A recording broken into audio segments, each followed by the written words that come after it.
So pretty smooth takeoff so far. What is it? It says the hood's open. The hood is not open. Son of a...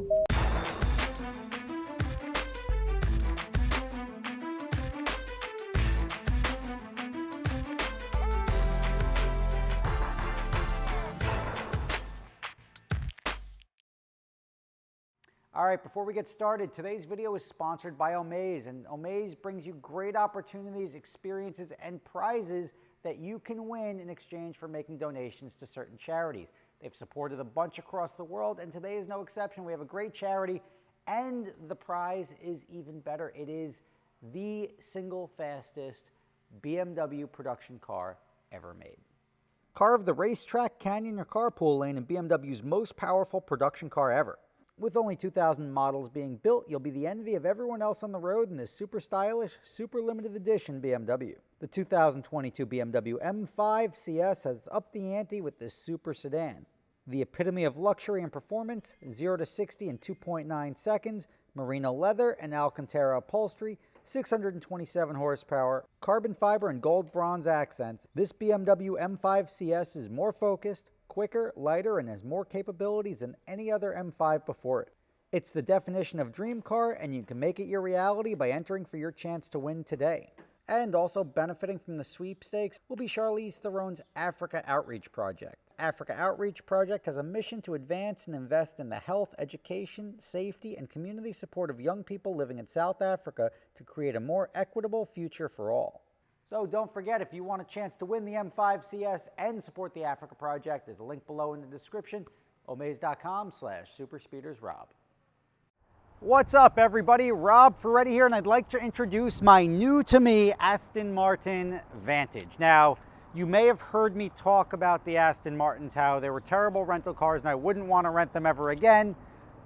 But fast forward to a problem that I faced last year, which is not having enough inventory in like that middle area to make it work. Now, I'm not going to just go buy another Huracan Spider and put it out at $900 a day, but I had to find cars that would appropriately work in that $995 price point, and this is the first one I scooped up. This is a 2020 Aston Martin Vantage. It's got 5,000 miles on it. I think I paid about 130 grand for it. I got it, like, I want to say 3 weeks ago, and this is the first time I'm getting around to even driving it, operating it, and seeing, and I haven't even driven it yet. I want to see if it solves the problems that I had with previous generations of Aston Martins, but right now, from the looks of it, it looks pretty damn good. I'm not going to lie about that. This is a great car for me to put on like my dream car tours and just to rent out for a weekend, where you can get this for the entire weekend for the cost of a one-day Ferrari or Lamborghini rental. Now, I'm going to show you around the car. It took me and Dan, who's driving the GT3 over there, no less than, I would say, 5 minutes to figure out how to open the damn hood on this thing. That's silly, right? Like, he literally had to go on the internet to figure it out. I don't think we would have otherwise. Let me show you just how it happens to be done. Ready? You want me to open the hood on this car with its swan doors? Let me open this door and just close it because it's on the other side, because why the hell would you put it on the driver's side? It's over here underneath. Who puts a latch there? And then step one succeeded. Then it took us a while to figure out how to get this thing to open, and it happens to be the latch up here, which we're feeling down here, we're feeling over here. It's a double latch. There you go. You've got your lovely engine bay, which actually looks pretty cool, very reminiscent of like the Viper. The AMG GT has a lot of nose to it, as does this car, and the car itself feels very short, but looks wise, it's got the looks department. It's pretty much a 10 for the price point. To come up with a car that looks better than this for $125,000 is tough. I'm not really worried about the reliability of it, and I'm also not really worried about the sound of it. I'm sure it's going to sound amazing and be reliable. The look of this thing, the front, very aggressive, very mean, and very updated, right? So this front end looks very cool compared to the previous generations. You could tell it's a newer model, which is why I even entertained this car to begin with. And the interior is nice. I mean, everything about it works, right? There's good luggage space, and luggage space is something that's often overlooked. It even comes with a ticket. Somebody got a ticket. The luggage space is often overlooked in sports cars, but this very reasonable for a car. And then it's got this divider, which also lets you use this as sort of a secondary luggage compartment. One of the biggest problems I have with like the Lamborghini Huracans is that there's virtually no luggage space in the car, so you really have to use it just as a driver, and this is very cool. They put this in here, so when you do put your luggage in there, nobody knows what's down there, and you can actually hide your belongings without somebody dropping a brick through your window and accessing that. I had to actually look up because somebody was asking me about the doors. Swan doors is what it's called in the Aston Martin, because they're like, do you have anything with like the Lambo doors? And I'm like, no. But tachometer looks good. Everything in the cockpit looks very good. It's very like Aston Martin. I would expect this in a DBS or anything. Seat controls here, very easy, very convenient. Window controls here. Mirrors, all very functional. So this is my suspension setting, sport mode, sport plus, and then track mode. All on the steering wheel. That's good. This is probably shifting. There you go. You can change from sport, and this is good. So sport plus and then track as well on the steering wheel. Home button, that should do all that stuff. Feature wise, pretty solid. I think it's worth taking it for a ride. We'll just see how it drives, because that was my biggest complaint about the previous generations, was the drivability. And I wasn't a big fan of how it lurched forward in gear when you first went into gear. So you push drive, and when you push drive, it goes whoosh, and it's got a lurch to it. That's no fun. It wasn't smooth. I didn't appreciate that. After that, you ran into an issue with the brakes always squeaked. I didn't really like that. And there was a lot of like, the brakes weren't very good. And then the previous generation, like the Vanquish and everything, the transmission would not be very good. It wouldn't be a good shifting car. So let's see if they addressed all of that and they made this thing very user-friendly. This did jump significantly in price from the AMG GT. I'm sorry, the V8 Vantage, which was a $100,000 car, and they touted it as a $100,000 car. These are about $150,000, and let's see if they give an extra $50,000 worth. We'll find out. Let's throw it in D and see if this thing drives any better than I remember. So pretty smooth takeoff so far. What is it? It says the hood's open. The hood is not open. Son of a... I'm gonna get out and handle this. This is the second thing. The first one we didn't even put on film. Dan, can you pop the hood? It's closed, by the way.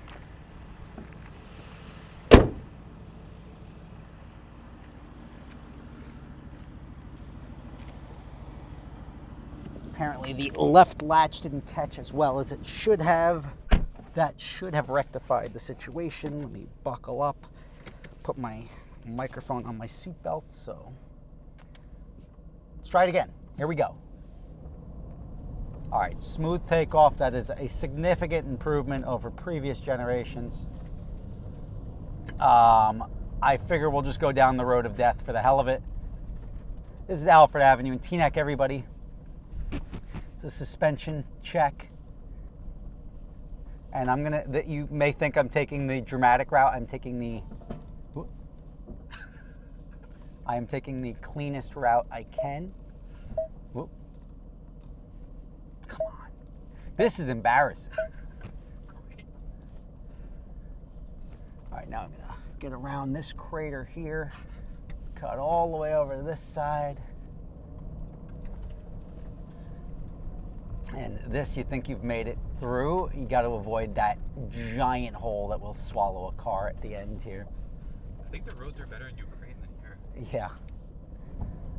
All right, we've done that.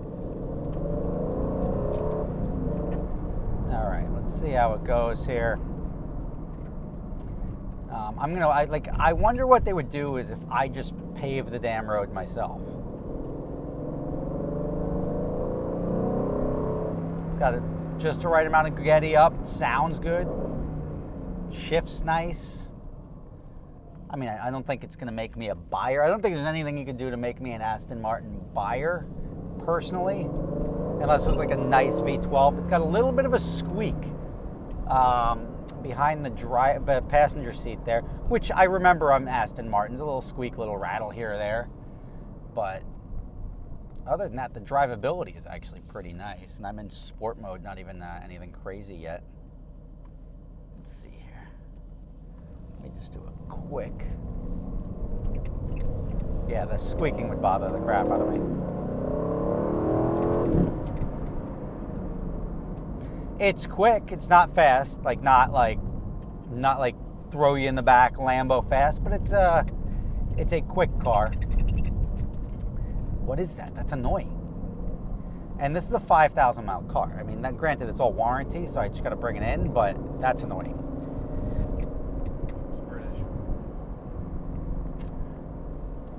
Let's see here. Luckily traffic is not that bad here, so I can actually belt this video. I don't really have to go canyon carving. It's probably a nice like grand tour. It's probably nice to just take on a little road trip for the weekend, but I'm going to take it on the highway here. It's not going to win any races with the acceleration, but it will allow me to experience what it's capable of doing, and it'll sound pretty cool doing it. There we go. All right.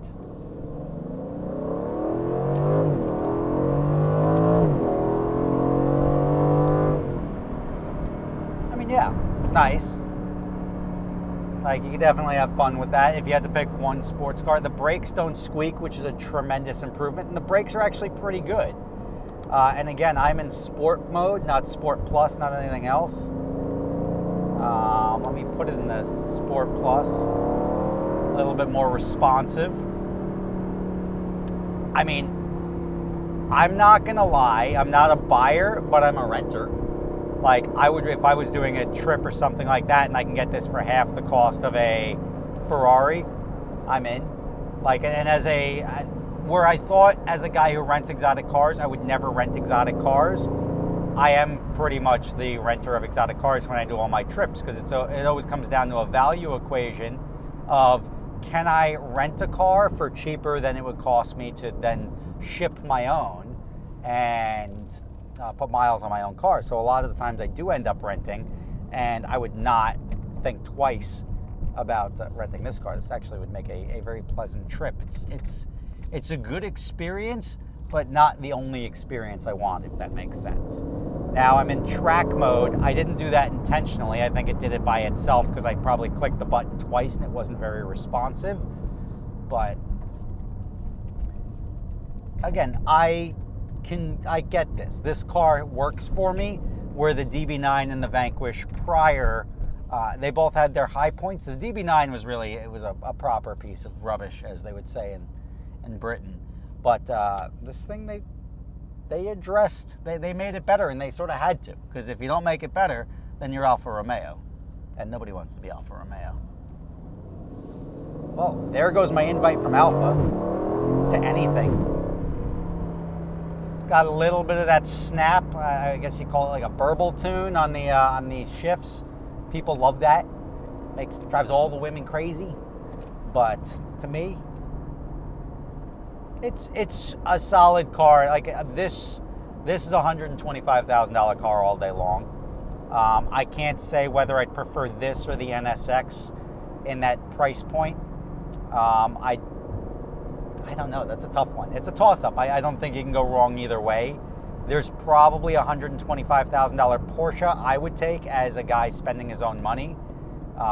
Probably the GT4 would be the play at that price point, but this is right up in the top three because there's not a lot in that price point. And the NSX didn't start in that price point. It's just where it belongs. But if you want to rent it, we've got this available at Gotham Dream Cars. You can try it out. It's gone out a bunch already, and this is probably going to be a hit this summer. But noticing that I had a noticeable gap between the $500 and $600 cars and the $2,000 cars, this thing had, I don't know, it was written. It had my name all over it, so I had to scoop it up. The only problem I think I've made recently is I bought too many black cars because everything I've been buying has been black. I don't know why, but all right, let me attempt to enter Alfred Avenue from the other side. That squeaking has to be addressed. That can't be normal. It's, Tell me about it. you know what it is? It's probably the rear deck lid has a little bit of play in it because it's with a little bit of body roll and the suspension travel that you have it, but there's nothing wrong with the drivability, acceleration. It's not something that's RPM dependent or speed dependent. It's more so body movement dependent. So I'm putting my my money on deck lid. So fit and finish is all pretty much there. I mean, this feels like it'll age pretty well as long as it stays tight. And if it rattles apart, not a good thing, but I think we'll be all right. So thank you for watching. Back at Gotham Dream Cars, little lap around the block in an Aston Martin Vantage.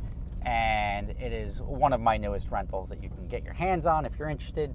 Gotham Dream Cars, 212-957-4400 or GothamDreamCars.com. Thanks for watching.